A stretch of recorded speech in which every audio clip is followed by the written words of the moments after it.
Hi, welcome to another Google Hangout, and today's topic is Canada's minimum wage and the welfare state. And we have guests from Canada, specifically from Ontario. So we have from left to right, Adrian, Mike, and Sandy. Hi, guys. Hello. Hey. Thanks for being here. And so we will begin pointing out how the minimum wage in Canada is not necessarily supporting people to live. And this is people that work, people that are not in the welfare. And how does this work, Sandy? Can you point out the basics that you have researched on this? Yeah, I was talking to some of the women at Tim Hortons who receive minimum wage. So in Ontario, minimum wage is $10.25 an hour. And I thought of my own experience of being a single parent and going into debt, and how are they surviving? And so I thought, well, I want to write down some numbers. And when I wrote down the numbers, so what I did is I based it on 2 adults working full-time who have 2 kids. And I have outlined this in detail in my blogs, and I'll include a link for that. So what I found was expenses adding up to $53,000 a year. For 2 kids.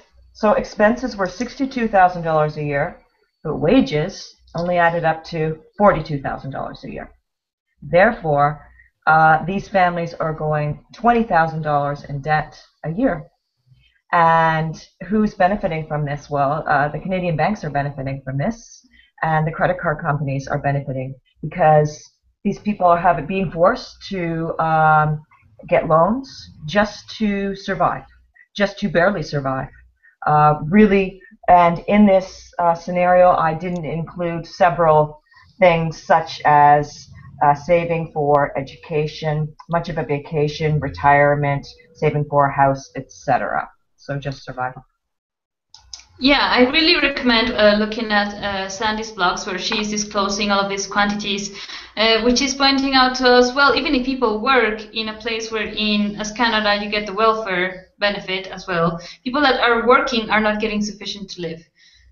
What does this indicate about Canada and the welfare? What is a comparison point? Anyone?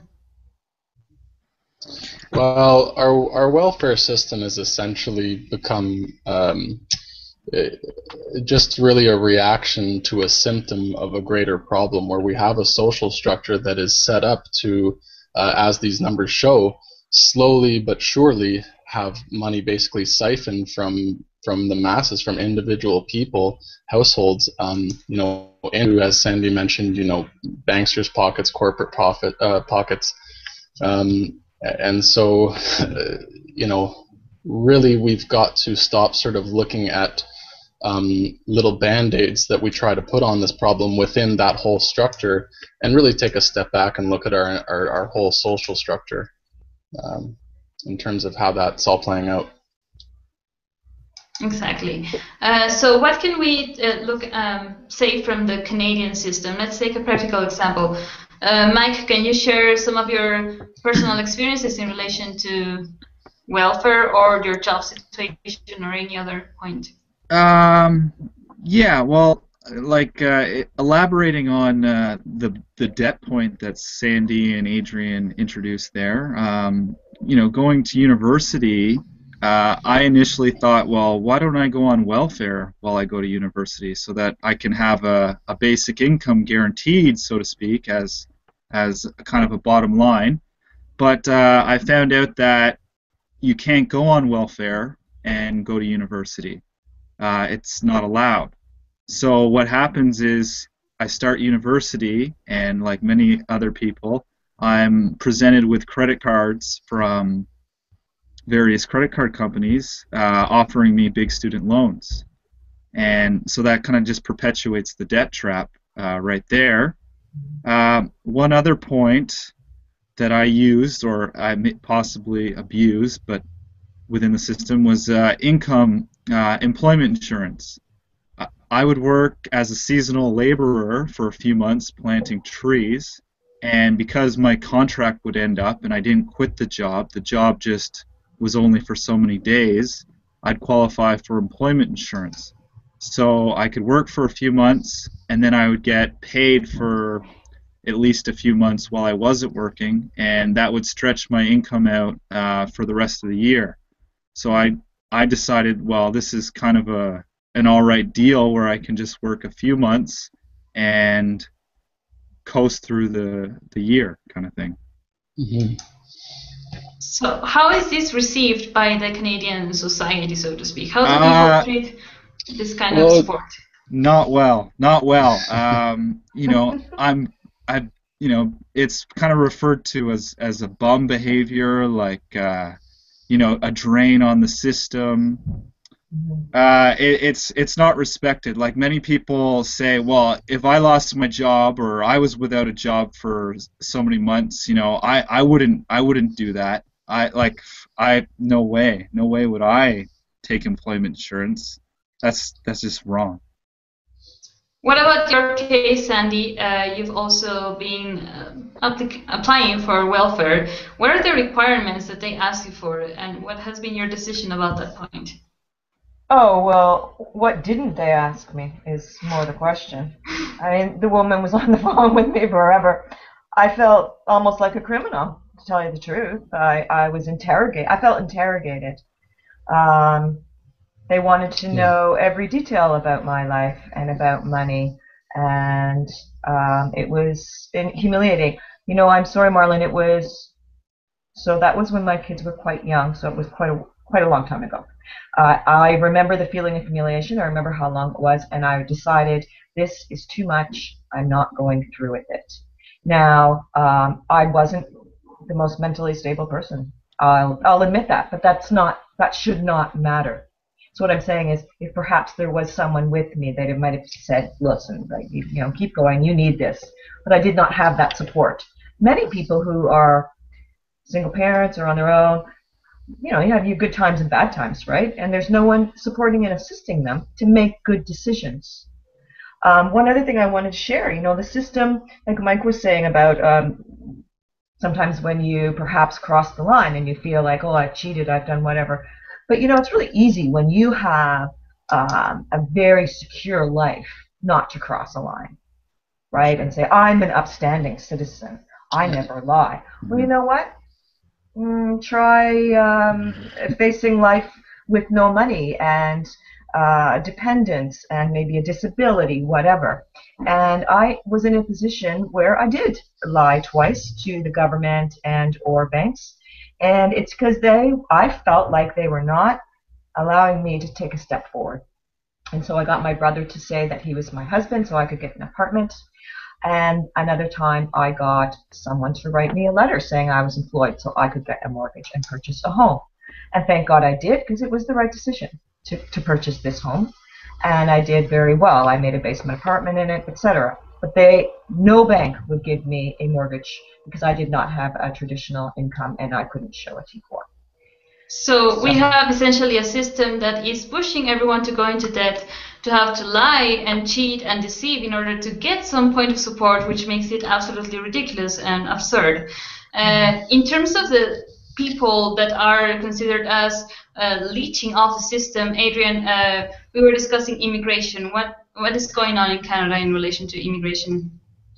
Well, I mean, as I mentioned before, chat, there's a limit placed in terms of how many immigrants are allowed into Canada in the first place. So right off the bat, we're only able to help so many people, apparently, which is quite a strange thing because the last time I checked, we're quite a large country with an absolutely massive amount of resources. Mm-hmm. And so within that whole scenario, though, of all these new immigrants and being basically our only source of population growth at this point, is you know, they're busy taking a lot of jobs, and really, again, it's just a symptom of a greater problem where jobs, period, are becoming more and more scarce, more and more hard to come by, more difficult to find well-paying jobs. And within that, people are turning on each other. And of course, you know, old divisions like race are a very easy way to justify, you know, why we're turning on each other. And within all this, we're not even questioning why is there not enough money? Why are there not enough jobs?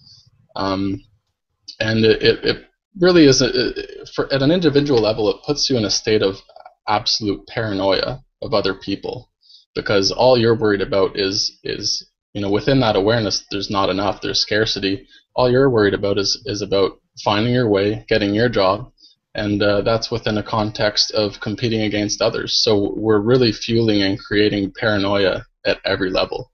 And I find this is where so much fear of sort of the little guy taking advantage of the system is coming from. They're not the threat. And as your story indicates, Sandy, that's the thing we've got to start understanding is these people aren't, they're not bad. That they need help. They're in hard positions. They require support. And that's not even a moral issue. That's a simple recognition of this is what a human being is. This is the support that it requires to become a functional, skilled, effective member of society. And if we don't give individuals that, we're going to be in a lot of trouble. We, I think, blind ourselves through justifying not giving that support with the illusion that we will be able to selfishly as individuals capitalize off of people who aren't doing that well. But obviously it's an extremely short-sighted thing because, again, we're not seeing the absolute, the deep-seated resentment we are creating within people that just have no opportunity. And that's the reality. Exactly. Well, in relation to that, and for example, the legal system, Mike, what can you tell us about this in the relationship that we create of, what should be and how reality is, and how we as human beings have to apparently stick to the law, but what is going on in reality in relation to this?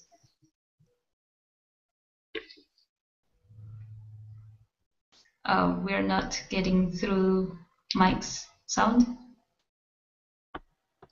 Sorry. Yeah. What I was saying, I mean, essentially, to sum up the law and how it's created is it's fraud. Like we're dealing with levels of fraud here.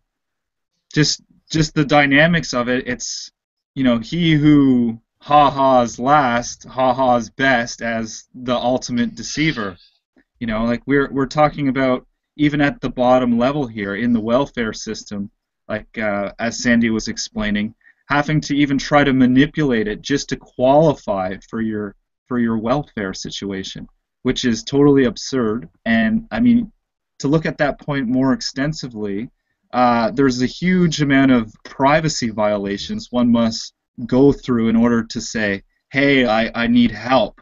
So it's give up any sort of privacy issues just to say, hey, like check me out, see if I qualify for the bare minimum. And I mean, it's an extensive problem, and the law is propagated in such a way that it's difficult to understand, and so that compliance and obedience is just forthright, so that it's not really questioned, because to even understand the vocabulary that's being presented in the laws about any particular issue is extremely difficult.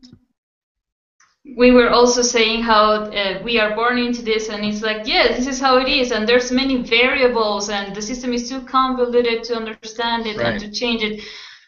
What kind of trap is this obviously creating is that we are not realizing that our living rights are not being guaranteed, and how the laws should be created in essence to guarantee such living rights, which is a very simple fact. Yes, quite simple, quite simple. It's an extensive word game we've created here with our laws and the system, and it's so absurd.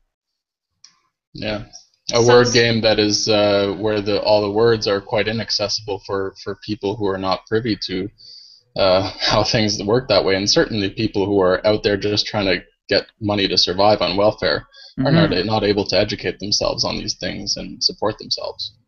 Absolutely. What about the people, Adrian, you were mentioning about this book on poverty, people living on the streets. What is the situation going on there? Well, I've got the book actually right here if anyone's interested. It's called Leaving the Streets, Stories of Canadian Youth by Carabao, Carson, and Clement.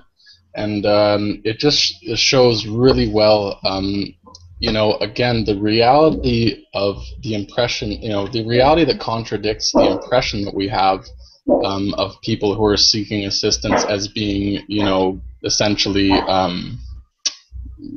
bad people or whatever. We try to invalidate them in some way, say why it's their own fault that they're in the position they're in. And this book really illustrates the contrary, that there are a lot of people out there that are genuinely trying and doing their best, and they can't make it. It's as simple as that. There's just not enough opportunity. It's a really simple numbers thing. Exactly. So in terms of solutions, we always, of course, have the actual way to not only dignify people's lives, but also get them absolutely off debt, to forgive debt, to stop making of the education system something like what's going on in America in relation to the college situation, and many other aspects that we propose as a living income guaranteed. Sandy, in relation to your investigation, how can you see that living income guaranteed can be the solution?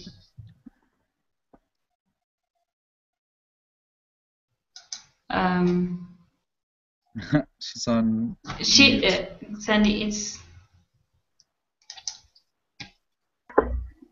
Okay, it's working now? Nope. Nope. Okay. Still muted. Can you try your microphone?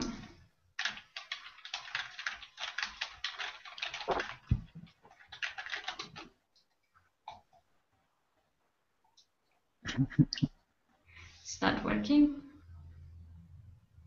Hello, Sandy. Well, I think she froze, right? Oh. Well, guys, in relation to the solutions. Sorry. Yeah. Continue.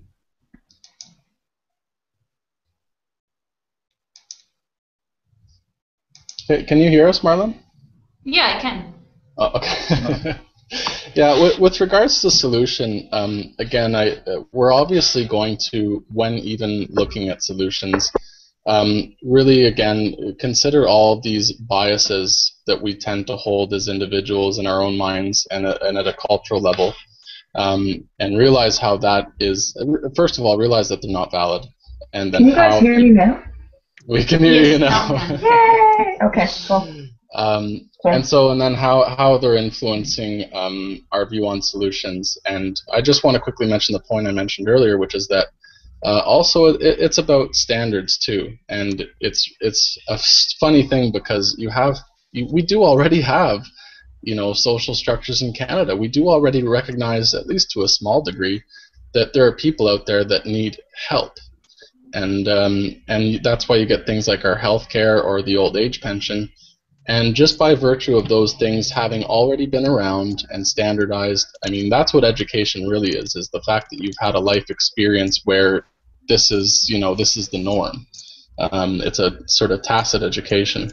Just by virtue of that, I mean, nobody questions the healthcare system. You'd be looked at like you're crazy if you did. Nobody questions the old age pension.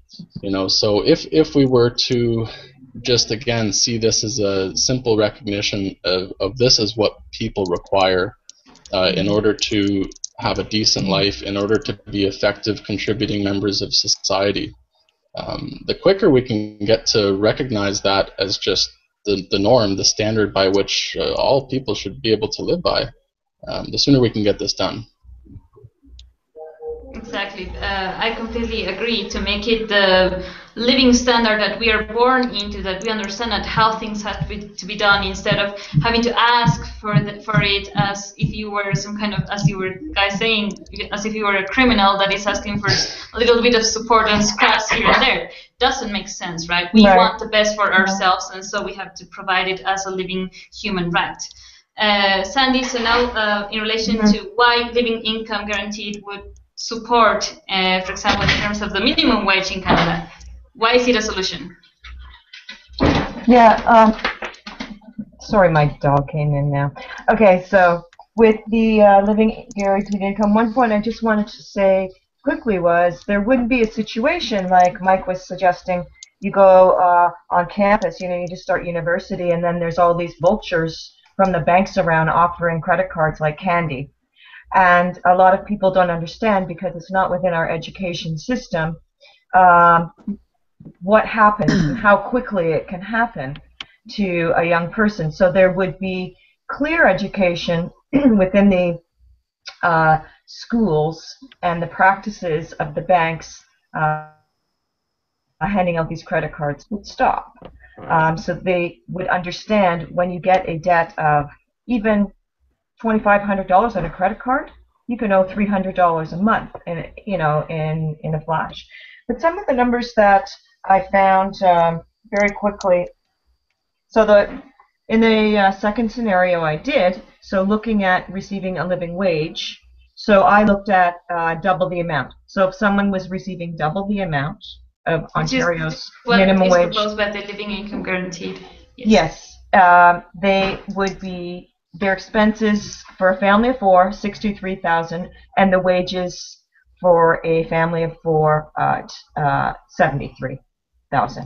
So they are in the black, yay, instead of in the red. They're not going into debt, and in fact, they have some money to put towards, other very important things such as savings for their children's education or for their retirement or to save for a down payment on a home.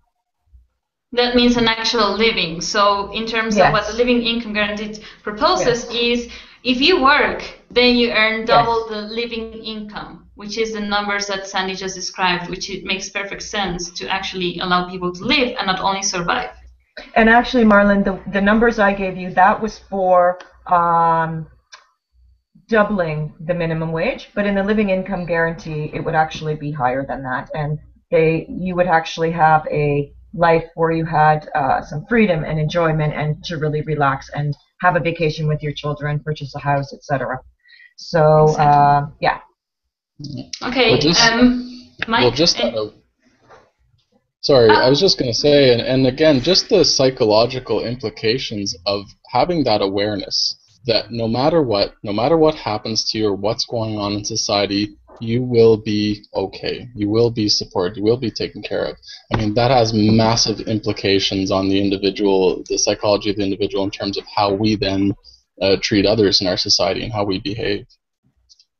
Absolutely agree. This is the new way in which we actually learn how to consider one another and stop living in that fear of survival and realize, hey, I am living in a system wherein I am actually by default, by virtue of being alive, being supported, and stopping, for example, all these stigmas onto being on welfare, being supported, and so forth.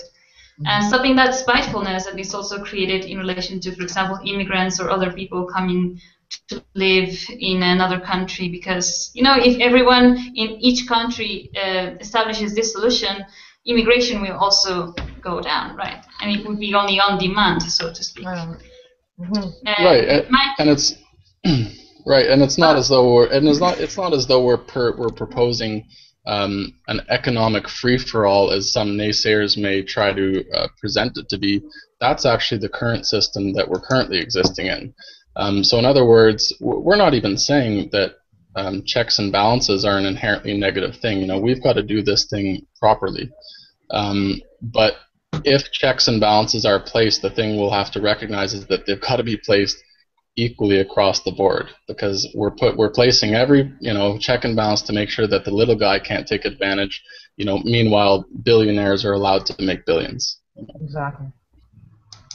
Okay, so any final words, Mike? We are almost run out of time. Yeah, sure. Living income guaranteed guarantees living. So what's that mean? It means there's equality for life. All life is valued equally. All life is supported, which changes the dynamics we have now where life isn't supported. So prosperity, liberty, actual freedom.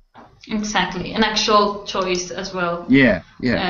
So thanks a lot, guys. This has been a very cool hangout. Thanks for your input, and for everyone also that want to get to know more about these topics, we will give you the links to Sandy's blogs and also the website for the Living Income Guaranteed. And we will see you next time with another Hangout. Thanks for watching. Bye, Thanks guys. for having us. Thank you. Yeah. Thanks.